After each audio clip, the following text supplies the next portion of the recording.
The surprise today, the surprise ending that I promised you.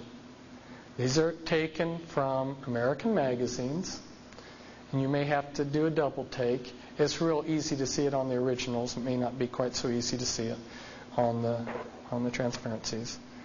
Reptilian eyes. Did I get that right? Yeah. All of these pictures out of American magazines, reptilian eyes.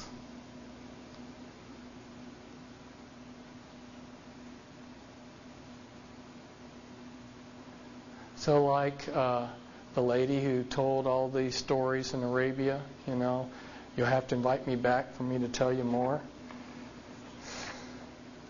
Reptilian eyes. Can you see it? You see what I'm saying? Look up here at there. Do you see how the eyes are reptilian?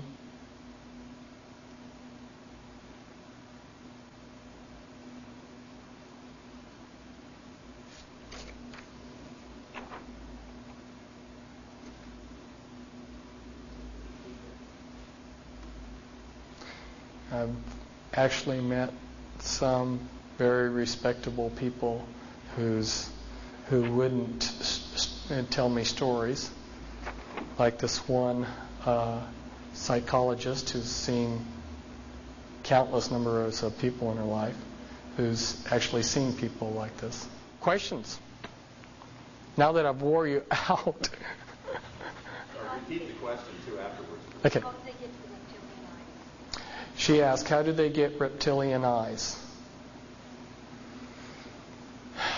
I wasn't going to talk about this subject, but I don't have final answers on some of these things. I can give you tentative answers. One of the big programs that the Illuminati is carrying out is the creation of Nephilim. If we look in the scriptures, it says, as in the days of Noah, it would be like that today. In Noah's time, God wasn't being vengeful in destroying the earth.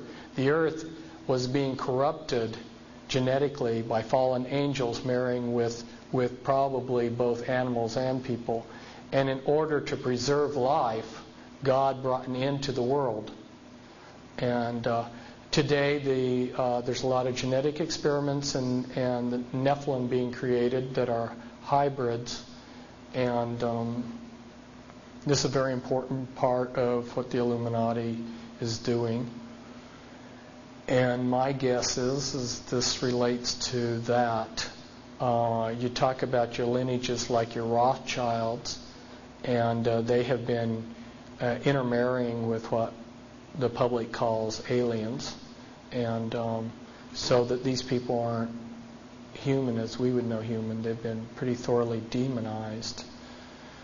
If we go back in time, the chief advisor to Queen Elizabeth I, Sir John Dee, he was a Kabbalistic black magician.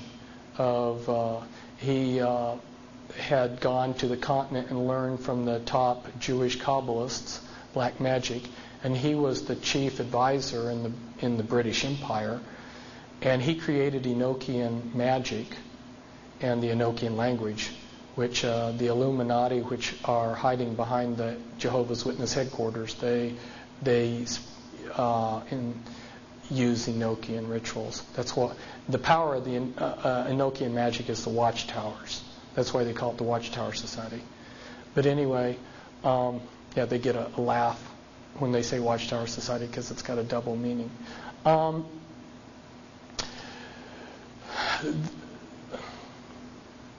sidetracked here. Sir John Dee conjured up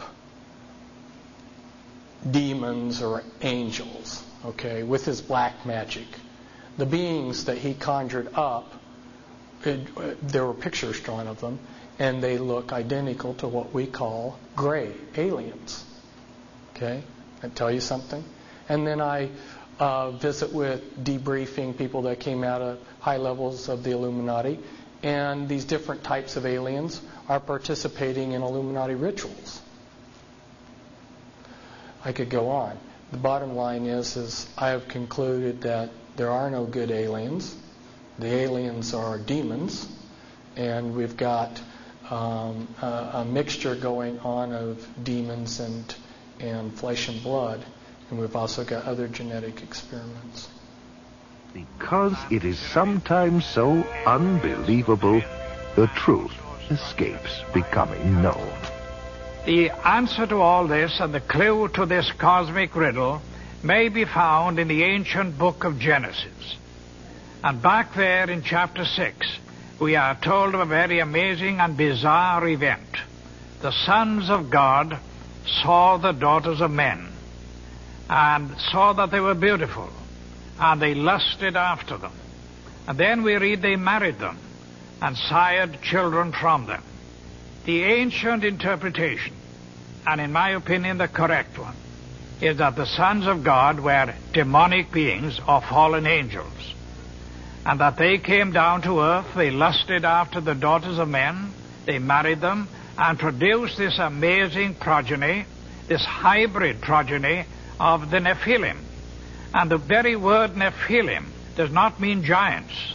It comes from the root Nephal, fallen ones. Jesus said, as in the days of Noah, so in the days of the coming of the Son of Man.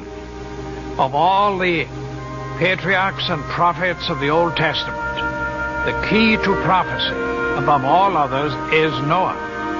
And something happened in the days of Noah that was a distinctive characteristic of Noah's time that didn't happen before or after.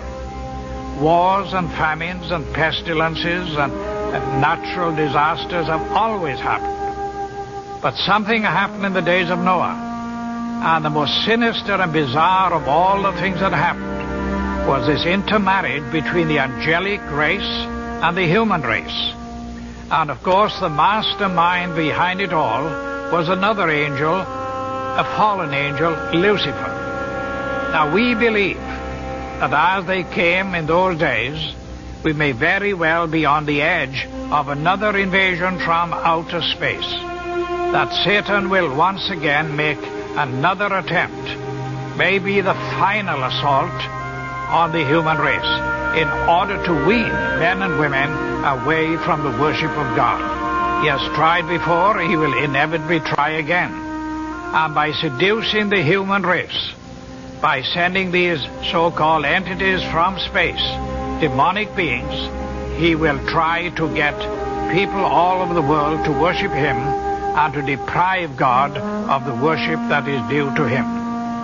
Fortunately, we know what the end result is going to be. But this final or omega assault that will come at the end of time may trigger the coming back of Jesus Christ to rescue his own. Satan has failed before, and the Bible predicts he will fail again. We are told quite emphatically in God's Word that the kingdoms of this world shall become the kingdom of our God and of his Christ. Satan will make the attempt, but our God, greater is he that is in you than he that is in the world.